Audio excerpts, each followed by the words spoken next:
Julia students, I once welcome you to my class. We were doing Human Eye and the Colorful World. और पिछले episode में हम कर रहे थे defect of vision and their correction, ये हम कर रहे थे। तो हमने डिफेक्ट ऑफ विजन, जो हमारा विजन का डिफेक्ट जो है, हमारा 4 टाइप्स का डिफेक्ट ऑफ विजन निकला था। फर्स्ट था हमारा मायोपिया, जिसको हम नियर साइटेडनेस या शॉर्ट साइटेडनेस भी कहते हैं, जिसमें कि हमारा जिसको ये प्रॉब्लम होता है, मायोपिया का प्रॉब्लम होता है, उनको नियर साइटेडनेस मींस नजदीक का चीज तो उसको क्लियर नजर आता है, मगर दूर का चीज उन्हें क्लियरली नजर नहीं आता है। ठीक है, तो ये इसमें क्या होता है, जो इमेज फॉर्मेशन है वो हमारा in front of the eye lens, in front of the retina के आगे जो है हमारा इमेज फॉर्मेशन हो जाता है, और इसको करेक्ट हम with the help of a diverging lens, जिसको हम कॉन्केव लेंस कहते हैं, डाइवर्जिंग लेंस के मदद से हम इसको करेक्ट करते हैं। सेकेंड टाइप जो है वो हमारा हाइपरमेट्रोपिया है। हाइपरमेट्रोपिया को हम फार साइटेडनेस भी या लॉन्ग साइटेडनेस भी कहते हैं। ठीक है बच्चों, इसमें हमारा क्या होता है, इसमें जिनको ये डिफेक्ट होता है, हाइपरमेट्रोपिया का डिफेक्ट होता है, उन्हें दूर का चीज तो नजर आता है, मगर नजदीक की चीज वो उनको क्लियरली नजर नहीं आता है। ठीक है, इनमें इनका नियर जो पॉइंट है इसमें डिफेक्ट हुआ है। तो इस केस में हम कन्वर्जिंग लेंस यूज करते हैं, जिसको हम कॉन्वेक्स लेंस भी कहते हैं। ठीक है बच्चों, ये हमने पिछले एपिसोड में डिटेल में किया हुआ है, और मैंने पिछले एपिसोड में ये भी बताया था आपको कि जो हमारा थर्ड टाइप का जो हमारा डिफेक्ट ऑफ विजन है वो है एस्टिग्मेटिज्म, जो आपके बुक में नहीं है पर आपको ये मालूम होना चाहिए। ठीक है बच्चों, तो एस्टिग्मेटिज्म है। एस्टिग्मेटिज्म में क्या होता है, इनका जो कॉर्निया का शेप जो है वो स्फेरिकल नहीं होता है। कॉर्निया का शेप स्फेरिकल नहीं होने के वजह से यहां पे शार्प इमेज नहीं बनता है, तो वो जिस चीज को देखता है दिखाई उनको देता है, मगर जो उनको दिखाई देता है वो ब्लर होता है। ठीक है, तो उसको करेक्शन करने के लिए हमने कौन सा लेंस यूज किया था, हमने एक सिलेंड्रिकल लेंस यूज किया था, जिसके बारे में मैंने डिटेल में पिछले एपिसोड में मैंने डिटेल में आपको बताया। तो पिछले एपिसोड में हमारे पास टाइम कम था, इसीलिए हम 4th type of defect of vision हम नहीं कर पाए।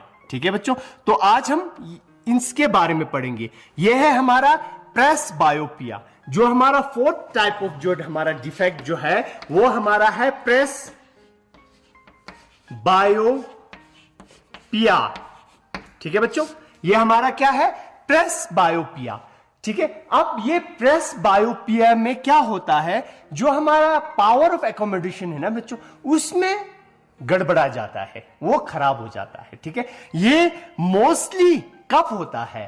ठीक है बच्चों, अब ये प्रेस बायोपिया में होता क्या है, सबसे पहले तो आपको ये मालूम होना चाहिए। इसमें होता क्या है, इनमें जो पेशेंट होता है उनको नजदीक के चीज क्लियरली नजर नहीं आता है, और किसी में तो दूर कभी, नजदीक कभी क्लियर नहीं आएगा और दूर कभी क्लियर नहीं आएगा।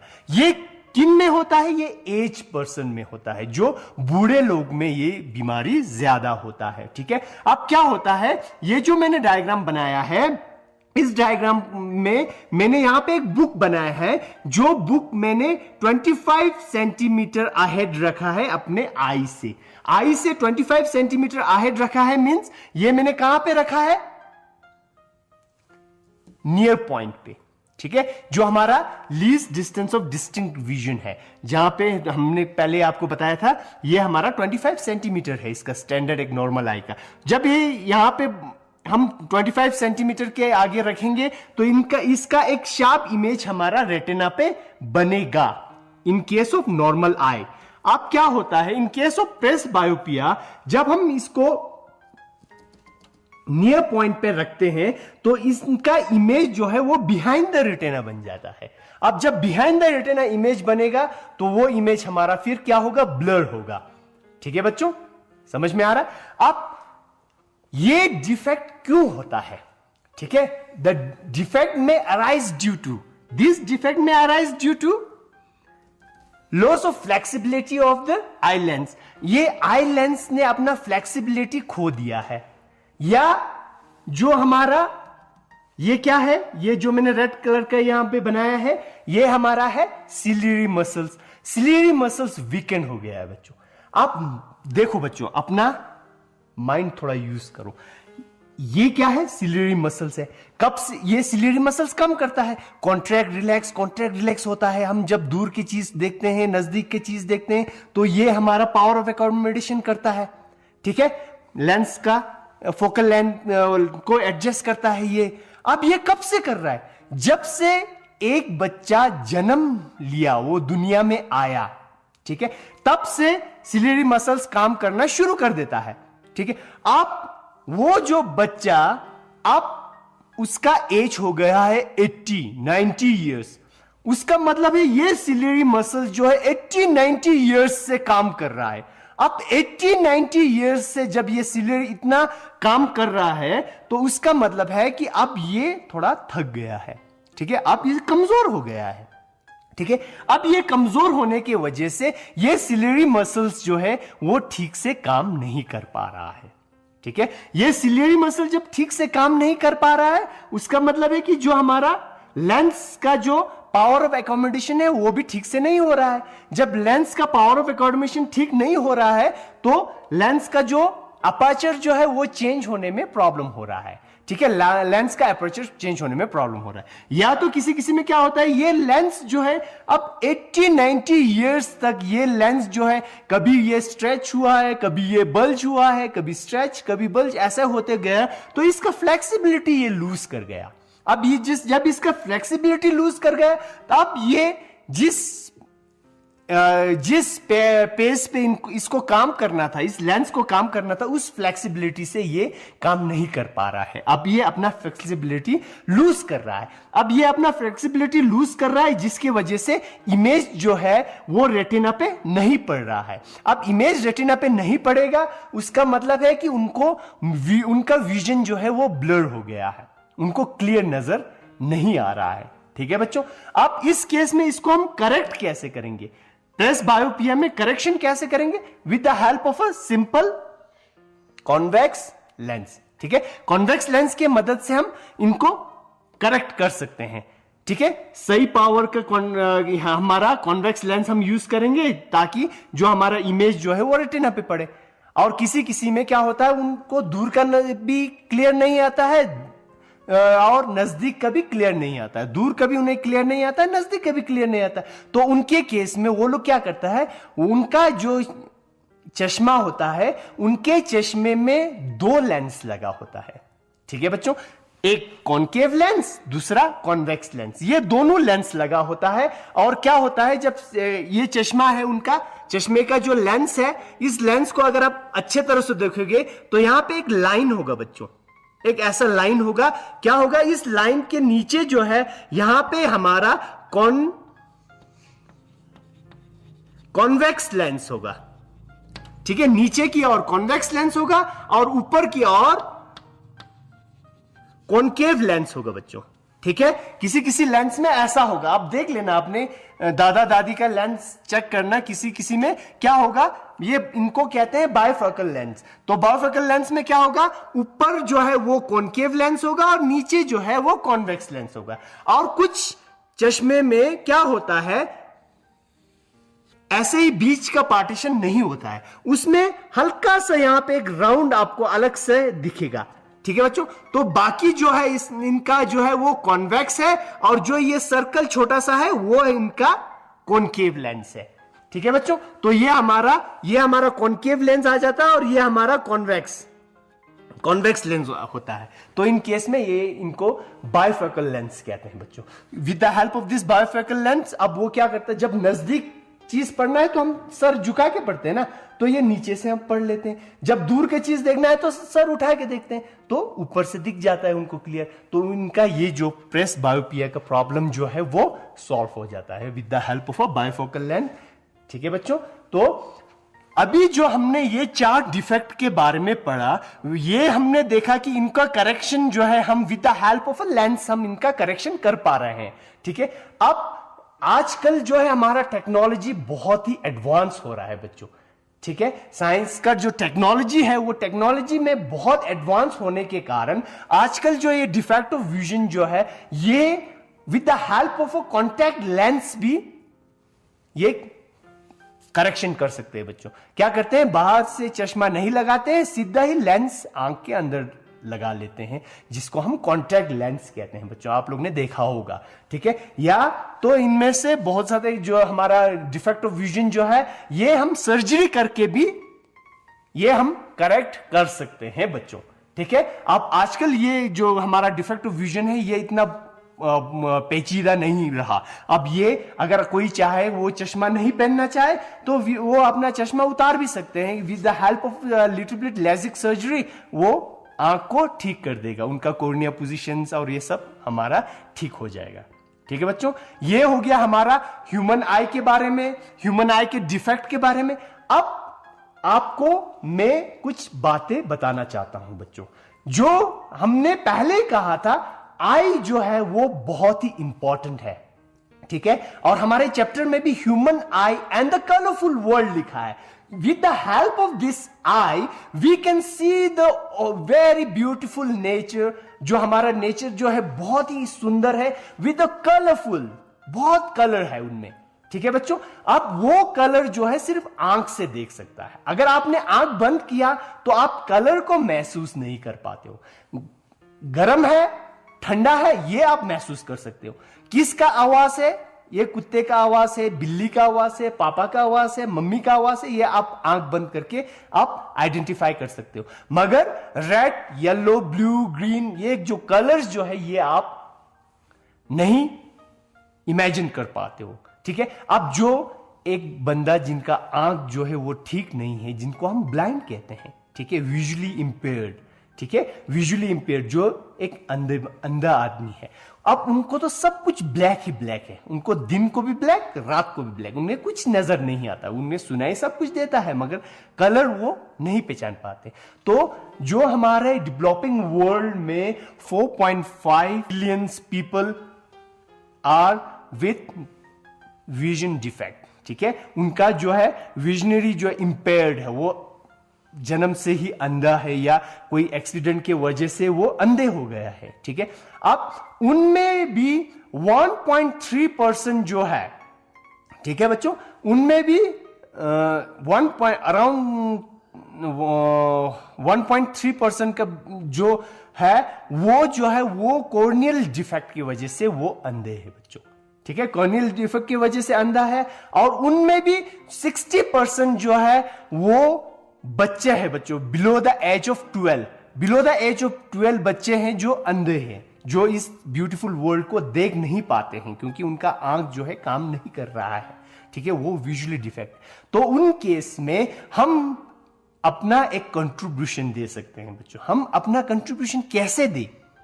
विद द डोनेटिंग आवर आई, हम अपने आंख को डोनेट कर सकते हैं बच्चों, ठीक है। अब हम जीते जी तो अपने आंख को किसी को देंगे नहीं, मगर यह है कि जब हम मर जाएं तब हमारा आंख जो है एकदम हमारे साथ नहीं मरता है बच्चों, आंख में थोड़ा सा लाइफ रहता है बच्चों। तो उस टाइम पे हम अपने आंख को डोनेट कर सकते हैं। अब कौन अपने आंख को डोनेट कर सकता है? आंख को डोनेट मेल भी कर सकता है, फीमेल भी कर सकता है, ठीक है। कोई बूढ़ा आदमी भी कर सकता है, कोई बच्चा भी कर सकता है, कोई भी कर सकता है, उसमें एज में कोई डिफरेंस नहीं होता है बच्चों, ठीक है। कोई भी आंख डोनेट कर सकता है, ठीक है, आई डोनेशन कोई भी कर सकता है।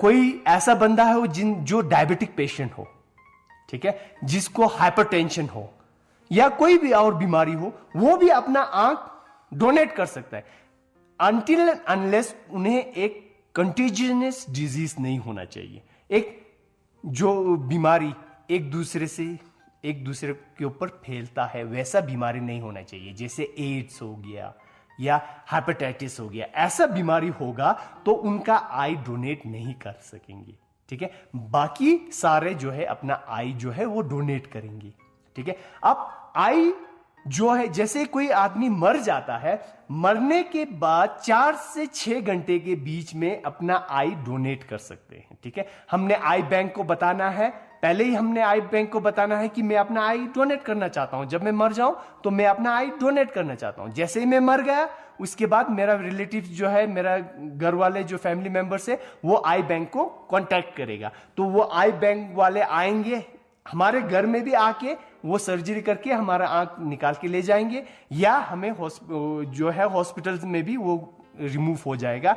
उसमें कोई ज्यादा टाइम नहीं लगता है, उसमें 10-15 मिनट की सर्जरी है, एक छोटा सा सर्जरी, 10-15 मिनट में आई का कॉर्निया को निकाल लेते हैं बच्चों। ठीक है, आई का कॉर्निया को निकाल लेते हैं। अब कोई ऐसा सोचता है कि जब कोई मर गया है उसका आई निकाल दिया तो पूरा गड़बड़ हो जाएगा, कोई उनको देखने आएगा, जब मरा हुआ शरीर वहां पे है तो कोई उनको देखने आता है, तो वहां कोई देखने आएगा, उनका आंख तो निकाल के ले गया, तो वो अजीब लगेगा, कोई ऐसा सोचता है। मगर ऐसा नहीं होता है बच्चों। जब ये कॉर्निया निकाल लेते हैं, उसके बाद वहां पे एक आर्टिफिशियल कॉर्निया लगा लेते हैं बच्चों, एक आर्टिफिशियल आई लगा लेते हैं, ताकि किसी को पता नहीं चले कि इनका आई निकाला है नहीं निकाला है, कोई फर्क नहीं पड़ता है बच्चों। ठीक है, तो जब हम आई डोनेट करेंगे, ठीक है बच्चों, जब हम आई डोनेट करेंगे, मैं अपना एक पेयर आई डोनेट करूंगा, उससे क्या होगा, जब मैं एक पेयर आई डोनेट करूंगा, उससे 4 आदमी का विजन जो है वो ठीक हो जाएगा, 4 ब्लाइंड का विजन ठीक हो जाएगा। ठीक है बच्चों, क्योंकि जो हमारा आई जो है वो कॉर्नियल जो डिफेक्ट है उनको रिप्लेस करते हैं, उसको ट्रांसप्लांट करते हैं। तो जो हमारा कॉर्निया है, उस कॉर्निया का डिफरेंट लेयर्स होता है। तो अब ऐसा होता है, किसी में कोई और लेयर खराब है, किसी में कुछ और लेयर खराब है, तो लेयर वाइज भी ट्रांसप्लांट होता है। तो इसीलिए एक आई डोनेट करने से 4 आदमी को फायदा हो जाएगा।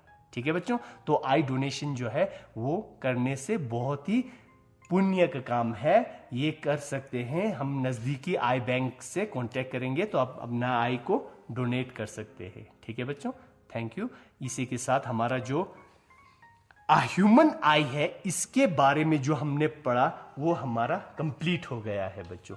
ओके बच्चों, अब जो हमने ह्यूमन आई के बारे में हमने पढ़ लिया है डिटेल में, अब हमारे पास आ जाता है जो हमारा सेकंड टॉपिक है, कलरफुल वर्ल्ड। इसके बारे में आप नेक्स्ट जो हमारा टॉपिक जो है वो है refraction of light through a prism.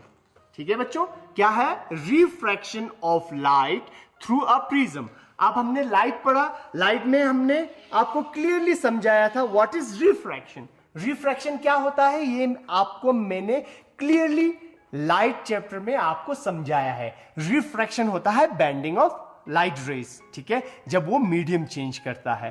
तो हमने लाइट में देखा था कि एक ग्लास स्लैब में जब एक ग्लास स्लैब में लाइट इंटर करता है तो वहां पे ग्लास स्लैब के अंदर थोड़ा सा बेंड हो जाता है, फिर वो स्ट्रेट जाता है और फिर यहां से निकल के आ जाता है इमर्जिंग रे। और जो हमारा ये इंसिडेंट रे है, ये हमारा इमर्जिंग रे है। जब इनको हम बैकवर्ड जो ड्रॉ करेंगे तो हमें क्या नजर आता है, जो हमारा इंसिडेंट रे और जो इमर्जिंग रे है, ये हमारा पैरेलल नजर आता है। ठीक है, ये दोनों रे जो है ये पैरेलल टू ईच अदर होता है। ठीक है, अब हम क्या करेंगे, हम अपने ग्लास स्लैब को हटा के, ठीक है बच्चों, अब हम अपने ग्लास स्लैब को हटा के आज हम प्रिज्म यूज करेंगे। इसमें हमने ग्लास स्लैब को हटा दिया है, अब प्रिज्म यूज करते हैं। अब बच्चों आपको मालूम है व्हाट इज अ प्रिज्म? आपने प्रिज्म देखा या आपको मालूम है प्रिज्म होता क्या है? हाँ बच्चों, अगर आपने नहीं देखा है तो ये देख लीजिए, ये एक प्रिज्म है। ठीक है बच्चों, ये एक प्रिज्म है। अब इस प्रिज्म को आप अच्छी तरह से देखोगे तो क्या है, इस प्रिज्म में 2 हमारा ट्रायंगल फेस है। ठीक है, ट्रायंगुलर फेस है, दो ट्रायंगल है, और 1 2 3 जो है हमारा रेक्टेंगुलर फेस है, समवॉट रेक्टेंगुलर फेस। ठीक है बच्चों, ये ऐसा है अगर इसका मैं डायग्राम बनाऊंगा। ठीक है बच्चों, तो ये हमारा प्रिज्म है।